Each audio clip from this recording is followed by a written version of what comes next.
Hello, Canadian teen book lovers. My name is Amy Mathers, and I am reading my way across Canada in a marathon of books. Every week this year, I plan to do a video chat of sorts to discuss the books that I've read over the past week and tell you my favorites. So to get started, this week, as always, I read 7 books. But I think there are 4 that I really, really liked. And the first one I would say is Bay Girl, which is about a teenager named Kit whose father is an alcoholic. And it talks about how she deals with the fact that her family must move from a small town to the big city when her father loses his income when the Newfoundland government puts a ban on cod fishing. When they reach the big city, they live with their uncle, her uncle, and things are actually better than they were in the small town.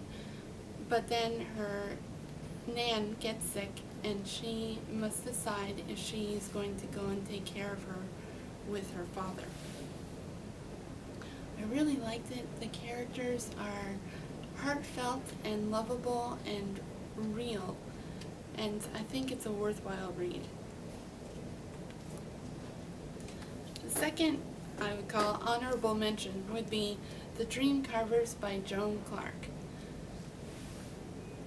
It's more of a historical fictional piece, and I loved that it was so imaginative.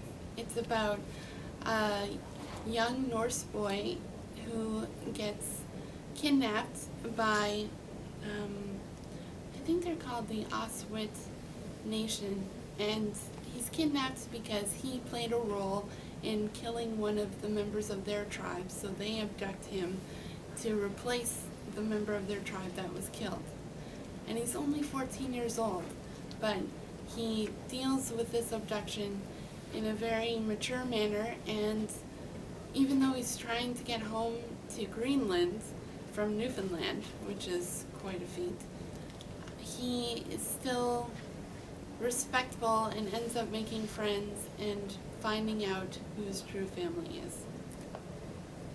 I love it because it's 1,000 years in the past, and it just opens up a whole new world in terms of what life was like back then. Also, it's extremely well written. One of my 2 favorite books this week would be 7 for a Secret by Mary C. Shepherd. I would definitely call her a Canadian classic.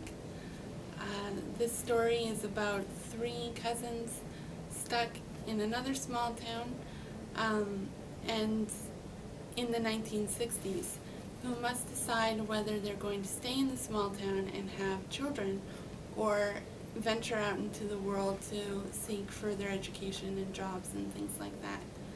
I have to admit, at first, the character of Melinda is kind of irritating, but if you just keep reading, she gets better. So stick it out, and it ends up being a really good book.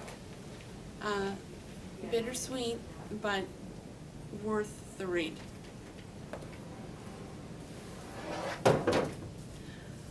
Last but not least, for favorites is Hold Fast, which I read this morning. It's by Kevin Major, who is considered an iconic Newfoundland writer, I would say. It's actually being made into, it was just made into a movie, which is coming out this year, which is very exciting considering all the American young adult movies that are coming out this year as well. We have one, and this is it. It's about a teenage boy who's 14 years old named Michael, whose parents die in a car accident, and then afterwards he and his brother are split up, and he is sent to live with his aunt and uncle in another big city. Common themes.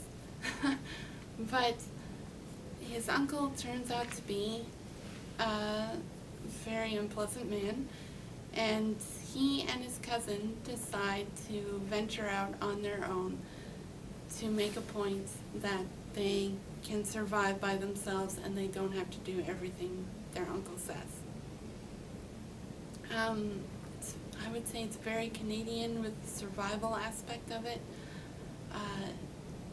And the voice of Michael is very honest, I would say. He has some interesting insights and observations about life. So, then, I would say my reluctant read pick of the week is 36 Exposures, which is also by Kevin Major. It's about a teenager named Lauren who is graduating high school, and he is dealing with a lot of emotions, anger, depression, hopelessness. He's dealing with normal teen issues around sex with his girlfriend, and he's also dealing with a best friend who has problems of his own. It's 155 pages, but so it moves pretty quickly, and although the end is sad, and, well, it comes to a tragic end, but it's a good book. So this week in my reading, I'm in Newfoundland, and I have encountered some interesting commonalities about books about Newfoundland. For example, this week was the first week I heard the term, or read the term, birch junk, which I'm sure is familiar to others who live in Newfoundland, but I was told that it's firewood. So I found that in 2 books, and then in another 2 books I found the word Nan for grandmother, which I hadn't previously heard before. And then today I had another 2 books that use the term jumpin', dyin', Jesus dyin', more along the lines of Jesus jumping, dying, which was, I never heard those before, but I'm assuming they must be from Newfoundland and a part of what people in Newfoundland would say. It's very interesting to read about Newfoundland, and I find that a lot of the writing is about the characters' connections with the land, and also how hard it is to live on the land. How characters are, a lot of their lives are influenced by the weather or life in a small town as opposed to a big city, and the pressure to get married and keep the community going as opposed to going off and getting educated. I'm fascinated.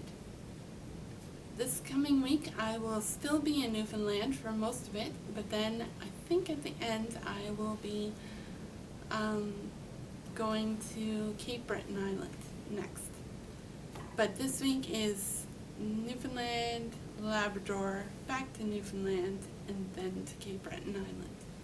I hope you'll stay with me. Thanks a lot. Bye.